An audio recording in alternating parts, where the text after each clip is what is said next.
নারী বিশ্বকাপে ভারত অস্ট্রেলিয়া ম্যাচের পর এবার দুদেশের ছেলেদের টি-20 ম্যাচের আগে স্মরণ করা হলো বেন অস্টিনকে। মাত্র 17 বছর বয়সে বাউন্সারের আঘাতে প্রাণ হারানো অস্ট্রেলিয়ান তরুণ ক্রিকেটারকে শ্রদ্ধায় স্মরণ করছে বিশ্বের নানা প্রান্তের ক্রিকেট প্রেমীরা। কি বুঝলেন ভাই? অনলি যেটাই চাই।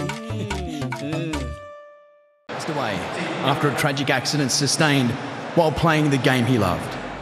90,000 আসনের বিখ্যাত এমসিজি ক্রিকেট গ্রাউন্ডের জায়ান্ট স্ক্রিনে বেন অস্টিন না থেকেও আছেন সবার মনে।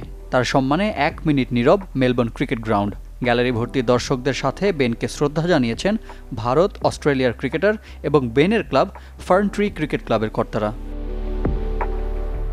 ভাগ্যের কি নির্মম পরিণতি!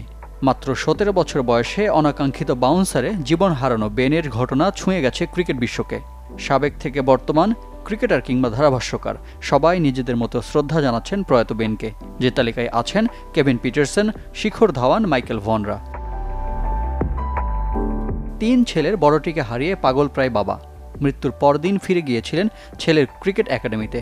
যে নেটে অনুশীলনের সময় আঘাত পেয়েছিল বেন, সেখানে দাঁড়িয়ে আরেকবার ছেলের কণ্ঠ শোনার আকুতি। আমি ভেবেছিলাম এখানে আর কখনোই আসতে পারবো না, তবে একবারের জন্য হলেও আমি এখানে আসতে চেয়েছি, যেখানে বেন শেষবারের মতো ব্যাটিং করেছে। আমি তার কথা আরেকবার শুনতে চাই, এজন্য আমার যে স্যাক্রিফাইস প্রয়োজন করতে রাজি। ঘরের ছেলের আকস্মিক মৃত্যুতে আগামী 1 সপ্তাহে ক্লাব পর্যায়ে 40টির বেশি ম্যাচ স্থগিত করেছে ক্রিকেট মেলবোর্ন। তার পরিবারের পাশে দাঁড়াতে আর্থিক সহায়তার ক্যাম্পেইনে একদিনে জমা $1,20,000 অস্ট্রেলিয়ান ডলার বা প্রায় 1 কোটি টাকা। এদিকে বেনের পরিবারের পাশাপাশি যে বোলারের বলে দুর্ঘটনা ঘটেছে তার পরিবারের সাথেও সাক্ষাৎ করেছেন শন অ্যাবট।